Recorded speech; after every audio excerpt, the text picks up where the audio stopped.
The Vineyard Music Group is proud to present Worship Team Dynamics, practical instruction on refining your skills as a worship leader. Here are your hosts, Randy and Terry Butler. We're going to talk this morning about worship team dynamics. And, I think this is the first time here at a Vineyard conference where they've ever done a general session here in the sanctuary that's quote-unquote on one of those real practical topics. But you know what? It's more than practical, isn't it? Because our Lord invented music. Our God gave us a vehicle. He gave us a way for us to express ourselves. So to separate in this thing called worship team dynamics and worship itself, to separate the music from spiritual dynamics, spiritual parts of worship would be a crime. It's wrong. They need to be put together. There's a uniting here. God gave us the scale. God gave us the keys to play in. God gave us instruments to express ourselves with.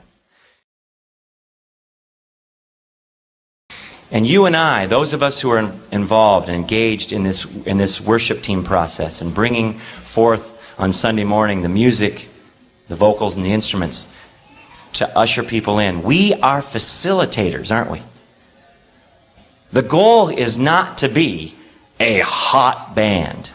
Everybody say that with me. The goal is not to be a hot band. That's not it. We miss it royally if we think that. We are to usher others in.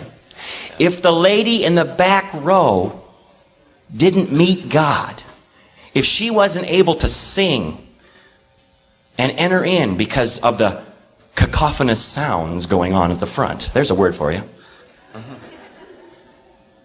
If we didn't let the elder in the third row enter in, what are we doing? Our job is not to show them the hottest licks and everything that we know how to do. Our job is to bring them into the throne room, to usher them in. It's very important. And we can hinder it. I wonder how many of you out there, we won't do a vote, but I wonder how many of you have said, why aren't the people engaging in worship? And I wonder how often we, the worship team, are the problem. At times we are. I've done it. It's very important that we look at ourselves as facilitators. That's really, really important. So, that's what this is about. We're going to talk about this whole process of us helping them to engage in worship. All right. Songs have a structure. And we're going to be talking about arranging for the worship team. And in arranging, see, we think of something. I don't know what that word does to you, but for a lot of us, we think, arranging? We don't need arrangements of these songs. This is worship. How many of you are a part of the worship process on Sunday mornings or at your church in some capacity? Well, see, most of you, I need to tell you that you are arranging. If you're doing songs, you're doing arrangements of those songs. You're not just getting the chords together. You are working out some form of an arrangement. And certain arrangements of songs help to bring about worship better. Better, good. Okay? You got that? So you want it to be, you want music to work for you. Music was created by God, given to us, and it's that which is supporting and supplying so much of the emotion in what we're doing and how we're expressing our heart to God. The point of worship is to connect with God. That's right. And you know how sometimes you know how sometimes it works, and you know how sometimes it doesn't. It's about the point of worship is to connect with God, and musical arrangements. That's right. That brings you there. Can bring you there. Not only on the side of it building lift to music, but also on the side of bringing us to a place of intimacy. If there was one thing I want you to walk away with when in talking about this thing of arranging, it's the blessedness of simple. The blessedness of simple. So often we're in a situation, and in the conclusion, it's not sounding right. The conclusion to the problem, it's not sounding right, is it needs something. What does it need? And then after we've gotten that far, we think, if we just had what was on the recording. I just remember Bruce was playing this thing on Andy's recording, and that's what we need. Or no, it was this little part that somebody was playing on a keyboard part. We need that.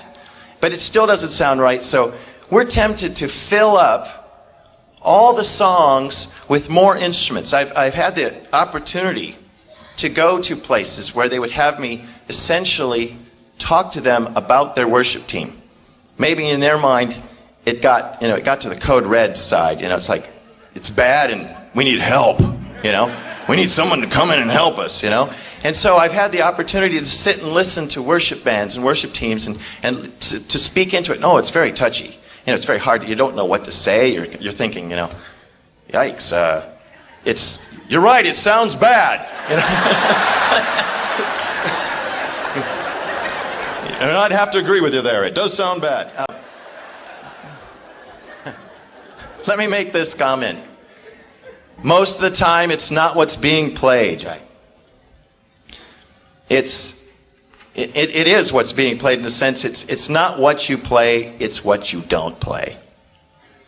There's a common feeling among worship band members in particular, and oh, wait a minute, I got to be fair, it's singers too, that here's the conclusion they've come to. Well, I know that they're talking about us getting simple and that kind of thing, and we should, but I know that my special part really is that which enhances worship. Because people have told me that.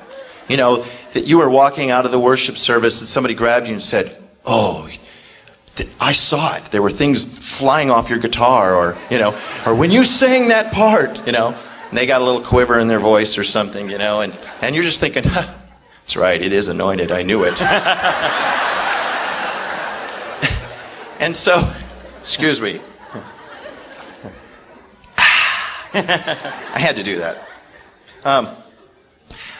So what happens is that we may get the idea that when we play things, it's extra special. And so the conclusion we've come to is the song has started, therefore I must be playing. And so we jump in. The song has started, therefore I must be singing. You're laughing, but some of you have thought this thought. The song started, I better be in. It's A minor, isn't it? I thought so.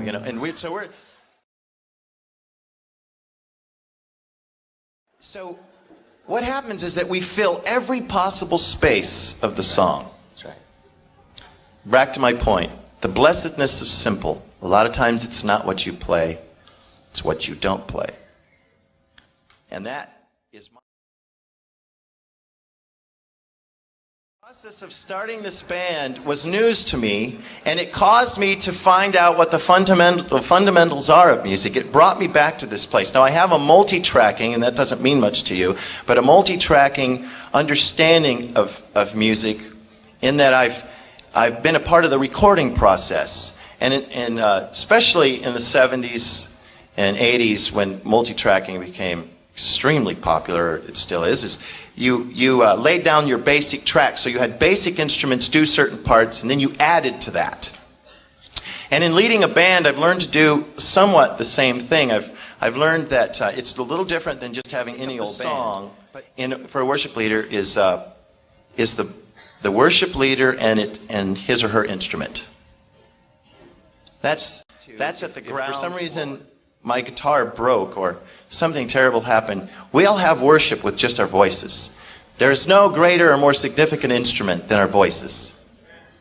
This is where if we're going to connect with God, our expression in our words of love to God and our praise and our exaltation starts there. That's the ground floor. Next to that is whatever instrument. It's keyboard or guitar that we're playing. And then I would say that the next most important thing in the arranging process, after we have that basic part down, is some kind of rhythm instrument. I don't want to just speak to you about it. I want to show you the arrangement process. If I'm saying that I can pull off worship with just the instrument and the voice, or just the voice actually. And let me put my plug in here. For those of you that are singers in the worship process, it doesn't matter that you sing pretty. It's very helpful if you can sing notes that are in tune. That's good. But that's not even completely, that's not essential. I know people that kind of slip and slide around and just kind of get there and so forth. What is important is that you sing out. What is important that you sing with a certain amount of authority. That doesn't mean that every song you're belting it out. That doesn't mean that you're having to feel like you're physically forcing the sound down the chord into the mixer and out through the speakers. Okay? Which has happened. I think I've literally actually seen the electromagnetic charges go through. But it is important that you're obvious and you're followable in your singing. Now we're talking about the worship leading process, and this is important, that you don't just kind of sing off mic. Very good. And the sound man's just like going, oh, forget it. Those of you that are worship leaders, don't say the background people will cover it because I got to play this part. Or eye contact. These are very simple and basic worship leading instructions. Eye contact, singing things that are obvious and followable. As a worship leader, I seldom sing harmony. As a worship leader, I take rides from time to time, but I'm cautious about what those rides are. I wait and know that the Lord's really stirring me to do that. That's the basic thing that's underneath of it. Then comes the playing, and I also play things that are obvious and followable. So that's at the ground floor. I'm going to have Davin demonstrate for me. It would be best if it was on mic, but he's going to demonstrate for me what we could do if with just two instruments. And by the way, at my church we're doing this. We're playing more and more with just some percussion and guitar.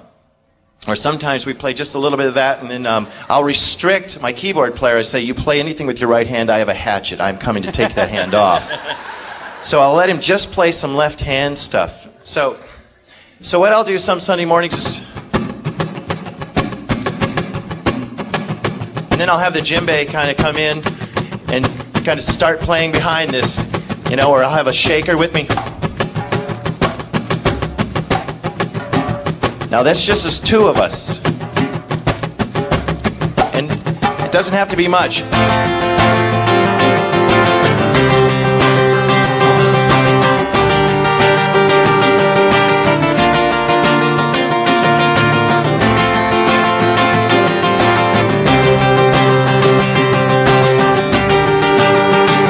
Now we're going to add Terry, just left hand, Terry.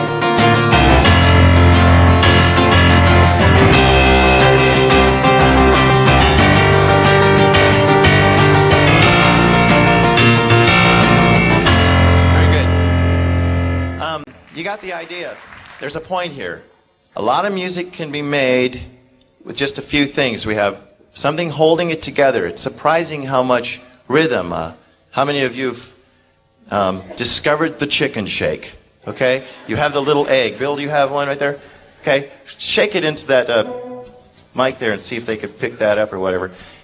The idea, sometimes could you give me that, a little bit of feed there? Maybe you can, I don't know, but if he could just hold something together and Terry could play something to it. Is there a better mic to use? I guess not. For sure that'll be. Sometimes it's just the most subtle thing, and this is for demonstration purposes. I'm saying that it's your voice, it's a basic instrument, keyboard in this case, and now just some kind of something holding tempo together.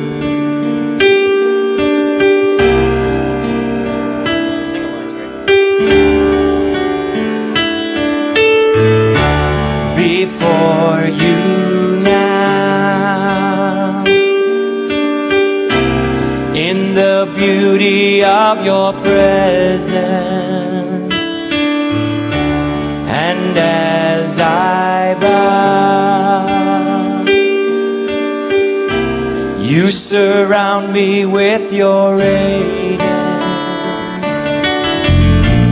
I worship, I worship. Now we're going to add to it.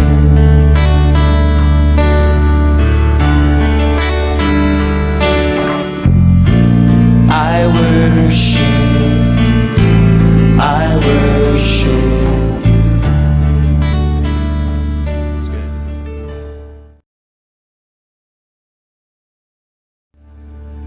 Now, let me say this very important point about someone playing a rhythm instrument.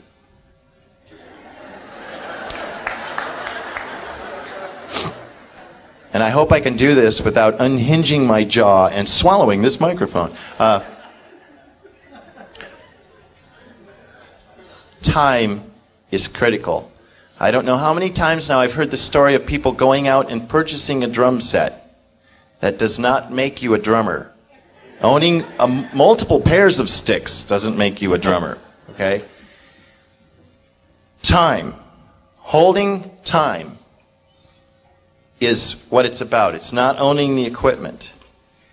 Holding time, being able to keep time. If we said that music has order, time is at the bottom of this. When you start to put musical instruments together, time is essential. And especially for someone who's decided that they're going to play shaker, or going to, well, I bought a conga, or I got a djembe last week, Fine. Practice. Get that thing called the metronome. Now, some of you just had one of those reactions, not the metronome. And some of you might even say this, oh, those things speed up, Oh, man, those things slow down.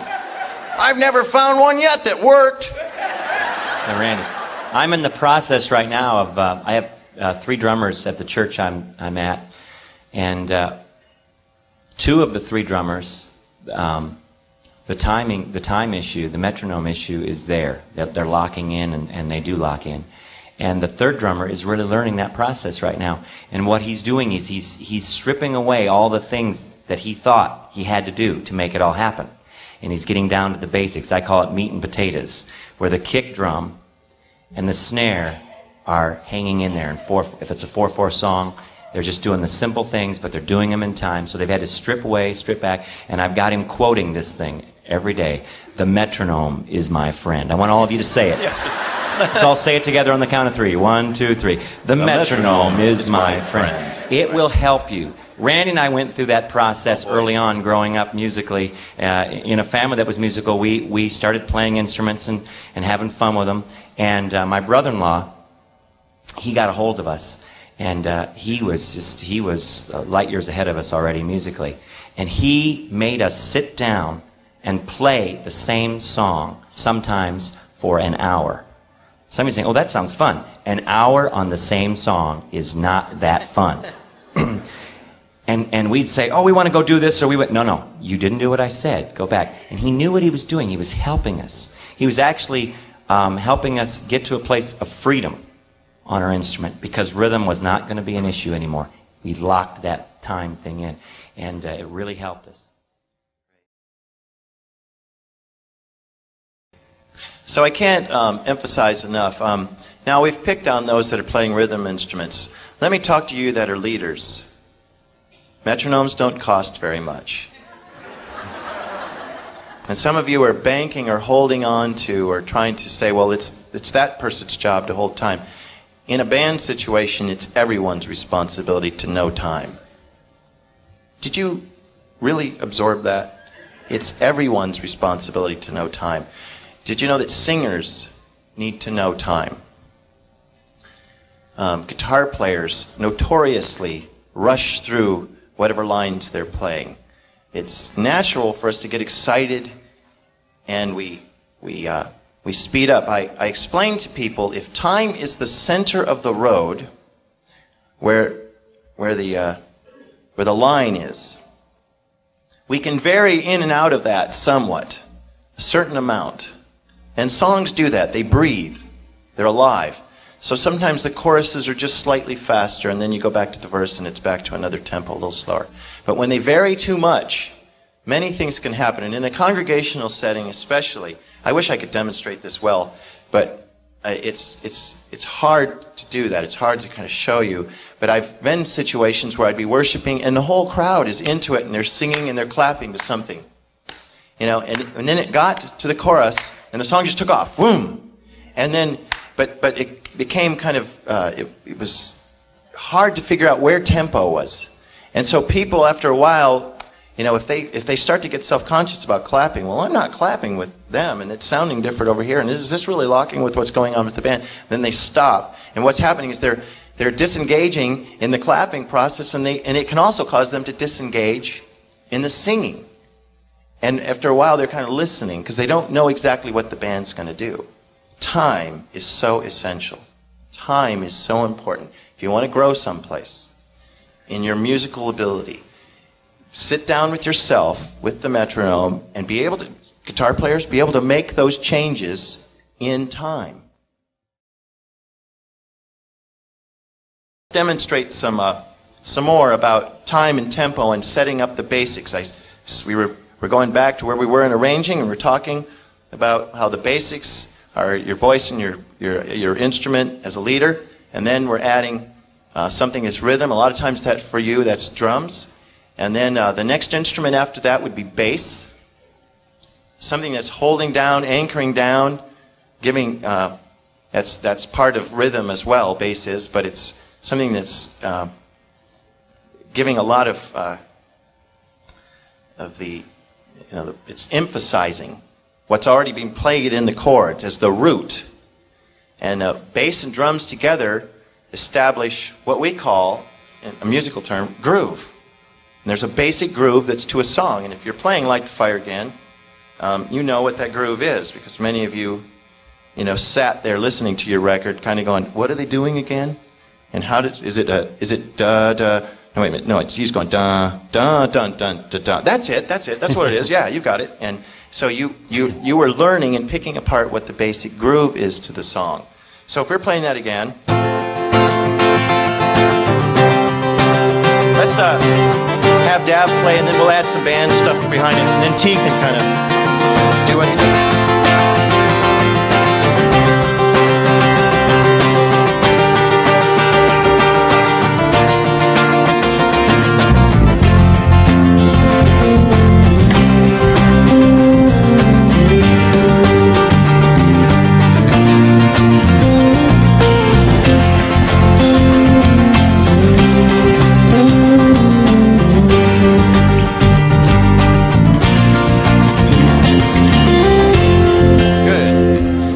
The idea, the basic groove behind that, making the song breathe and establishing the groove. Now this can work also. Terry, we're going to do, let's do Yahweh and start walking through that.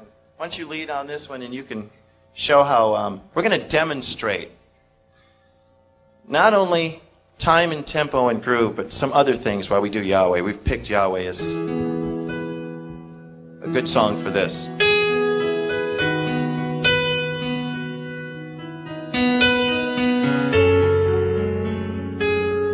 Giving you a demonstration right now of a slow song that also has a place for it to sit back, lay back. In general, when I talk to my team, or to any team, go ahead and come in, guys.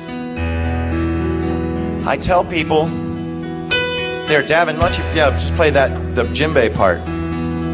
I explain to them that in learning this thing about feel in music, the tendency for most people is for the song to lean forward. What makes songs feel good is for them to lean slightly back. Okay? Instead of the song stumbling over itself, it's better for the song to lean back slightly.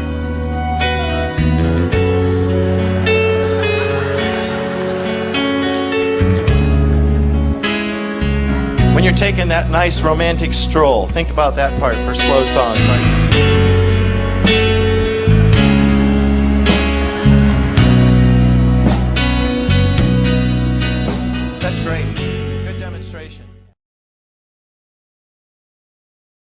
Now we're going to show you some insensitivity in the arranging process.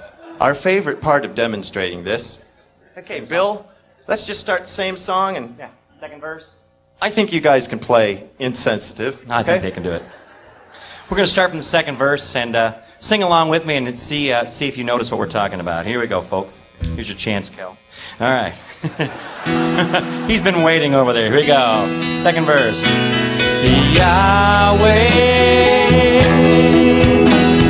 Yahweh, faithful one. Oh, I'm getting blessed. Oh, you have shown us the way. Oh, yeah.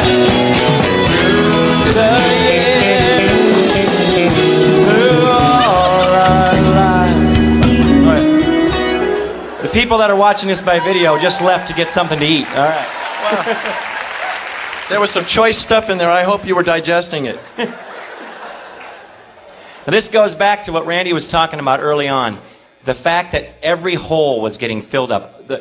Everybody was doing too much, right? Too much. More than enough.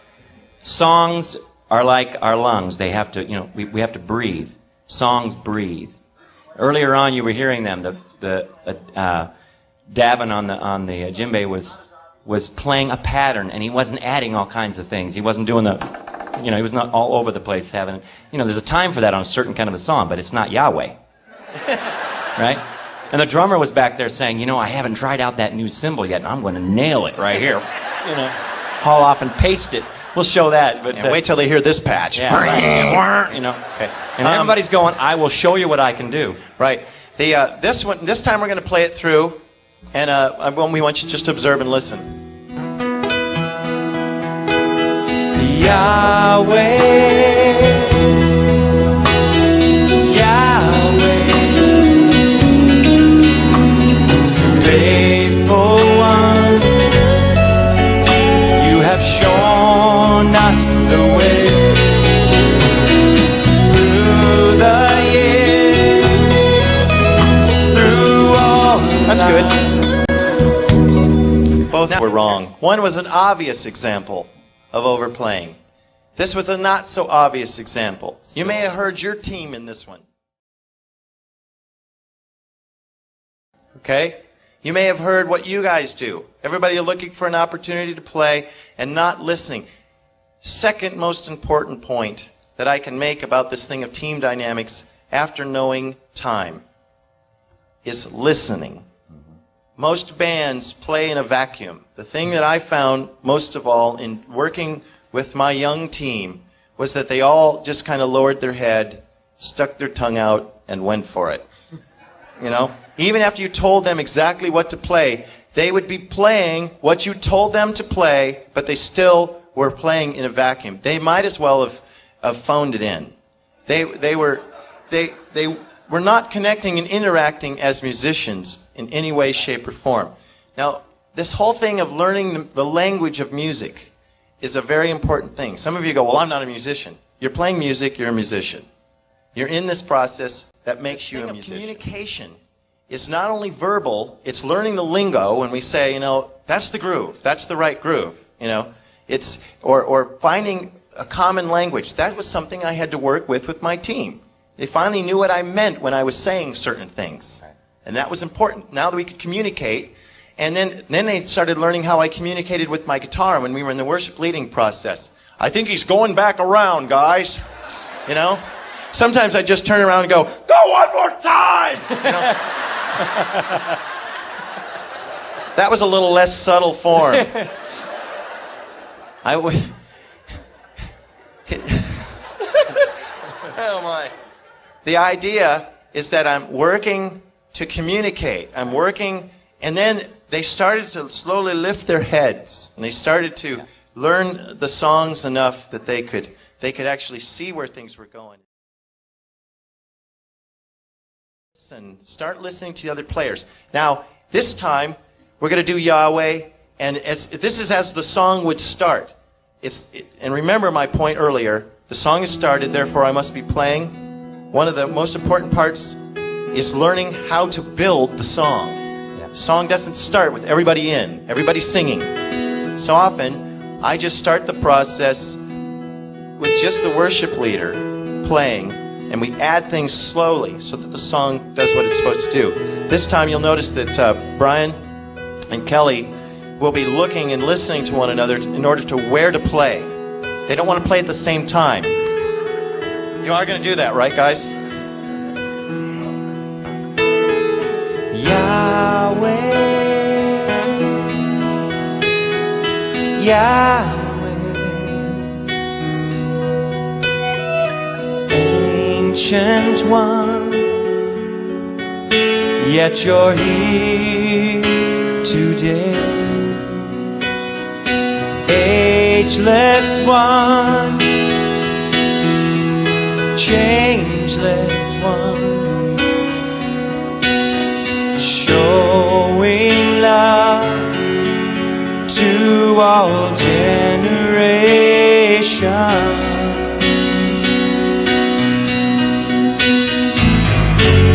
Show us your glory, oh Lord. Let your goodness pass before us, right before our eyes.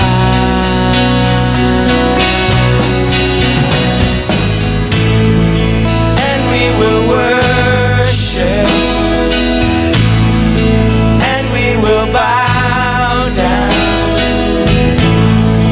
and we will call you Lord.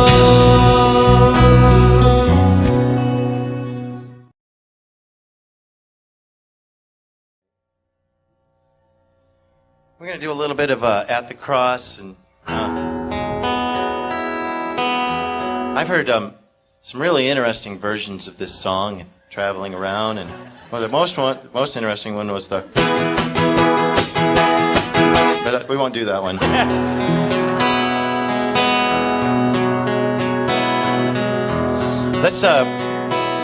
Let's demonstrate some insensitivity, and let's feature Kelly this time. So if we could make sure that he's plenty loud.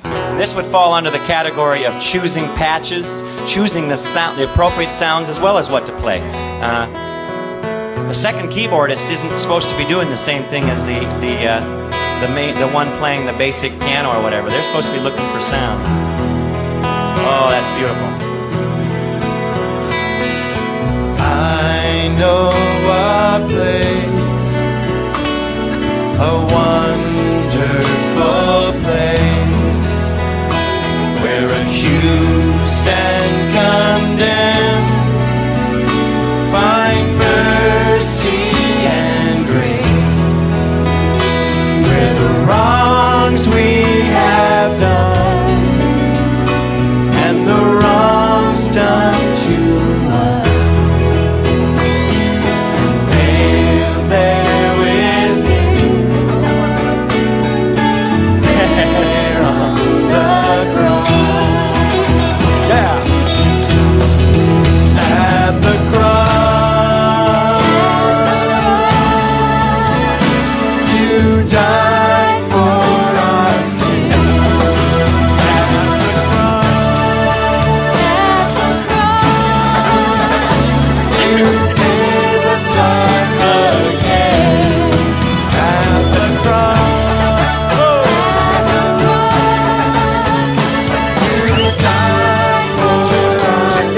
It's real good. At the cross,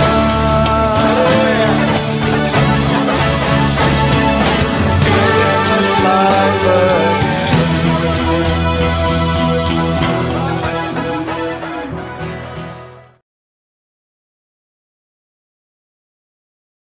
In general, I'll select someone, I'll say on this particular song, that's good. Watch out for that thing. It could be such a distraction in worship.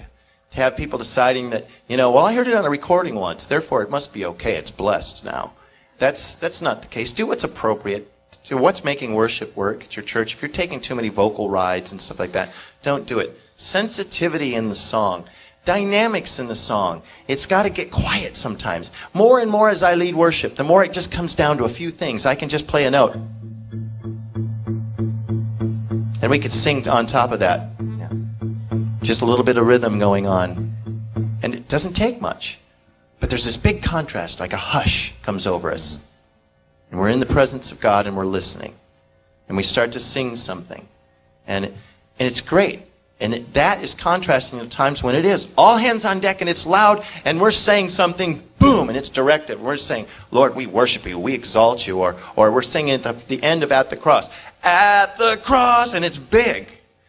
There needs to be those differences, those changes, those volume swells up and down needs to happen so that the songs work and they breathe and they have emotion. Music has the power to bring about that emotion. And the question is coming up, what's the Lord doing right now? That's where it comes in. This song has never worked. Hey, this really is working. God's moving. He's leading. Actually, he wants me not to do song 4 this morning. He's changing song 4. That's going to be too much of a stretch. God's doing something to prepare us for this one. This will work. This will best facilitate. I'm listening, Lord. I'm hearing you. You're the real worship leader. It's you, Holy Spirit. I'm listening to you. Okay, what are you saying? What are you doing right now? And even though the pastor doesn't get it and he's just sitting there, just kidding. That's not the case, is it? No. So as it turns out, though, I'm playing and all these things are going on at the same time. And so it's important. Even while I'm doing that, I'm thinking about having to direct the band. And that's why they need to be glued. They need you as support players. I must tell you over and over again. Do that. And then those of you that are leaders, make sure that you're working with your team so that you really lead. Don't just stand up there and do your thing in a vacuum either. Just kind of play along, Direct your team. That's right. If you've got people playing things they shouldn't be playing in your songs, do the tough task and say, ooh, don't play that again, Don't do that again. I don't think that's working out, That's not fitting the mood or the feel of the song. Terry, I think you could probably go with that. That's right. And the thing there is, too, is when I said about following the leader and the sensitivity on the part of the musicians, if their eyes are, looking at me, they're observing what's going on, if God breaks in and speaks to me as the worship leader and says, I want you to do that chorus again, they're following. If I want the sound to just whoosh, come down to a hush, they're observing that. And I'll look over at the bass player and I'll just that means just cut out. I'll look over I've done this with Bill, drummer, and with others, is I'll look and he's about ready to play the kit, the full kit on a song, and I'll just do this. And he knows, grab the egg, we're going to do some shaker. And he puts the sticks down. What is he doing when he does that? He is facilitating the song the way I'm feeling that we're supposed to go with it. And he doesn't go, I don't want to do that. I brought these new sticks, I'm going to whack with them. He says, I'm going to grab the shaker because I'm going to trust that worship leader feels something else. The singer's the same way. Sometimes I'll look over him and I'll just let's hold off. They were going to bring in the harmony on the chorus and we were going to start belting. But it's not time. It's time to just rest and wait. And other times I do something, I call them rocking chords. You're in the midst of a song or towards the end of it and you just want to do a pattern at the end of the song that frees the worship, and it's more of an open worship time for singers. And one of them could be like, a good example is what they did on the end of Refiner's Fire, where it just keeps going. And you can do it over and over again at the end of the song. You know what I mean? And then we can just sing whatever would happen, whatever the Lord is saying to us that morning. It can be a prayer. Now watch what the band's going to do. They're just going to be sensitive to this. And there's not going to be any lead solos here, And the singer's the same way. And you know what, leader? You're also observing what's going on. And maybe one of the instruments begins to do something, like Brian's doing over there, that really speaks. The guitar is speaking, And then maybe one of the other singers, they've got something to sing. So I'm also observing too. I'm sensitive as well. I'm modeling it to the rest of the team. So Christy begins to feel something and she begins to sing it, or Audra. And I'm gonna facilitate that. You get the idea? Did you hear what they were doing? It's there. It's beautiful. It works. But nobody is competing. They are playing as servants. And again, we want that, don't we? We ask God to come into our service. Are we making a place for Him to say, you know what? I don't ever want you to get to the 5th song on the list. The number 4 song is it this morning.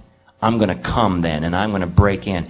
And are we ready to hear that? Are we going to receive that? So the band goes, I played the same chords for about 20 minutes. I was so tired. But something was happening. People were getting touched.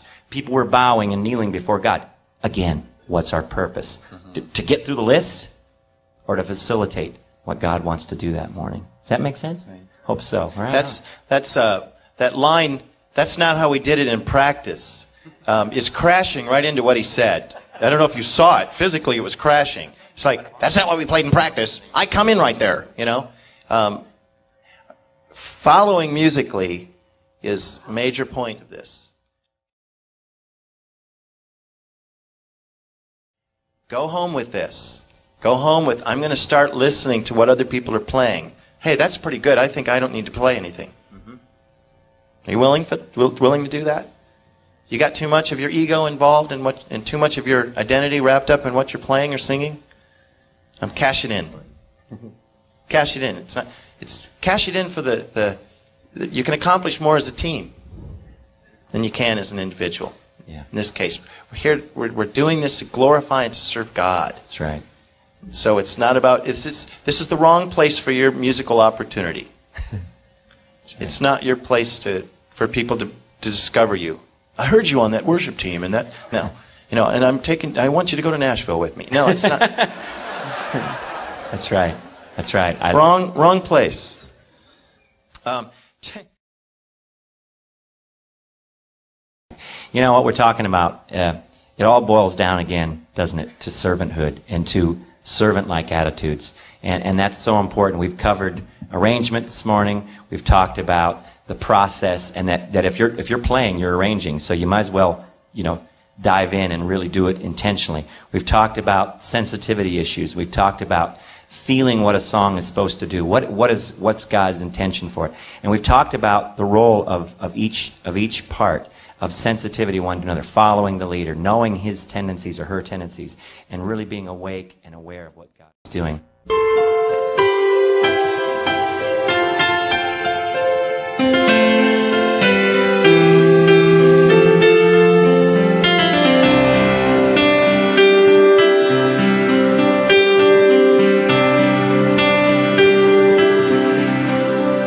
May the words of my mouth and the meditations of my heart be pleasing to you, pleasing to you. May the words of my mouth and the meditations of my heart be pleasing to my God. Lift your hearts up to the Lord.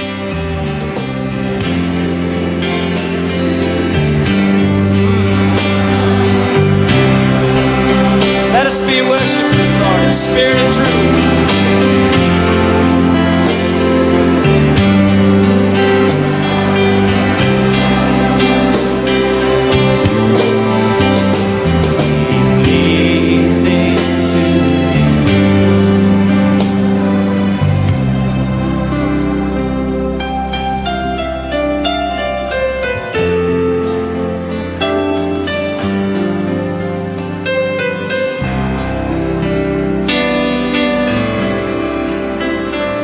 This has been a Vineyard Music Group production in association with Miracle Productions.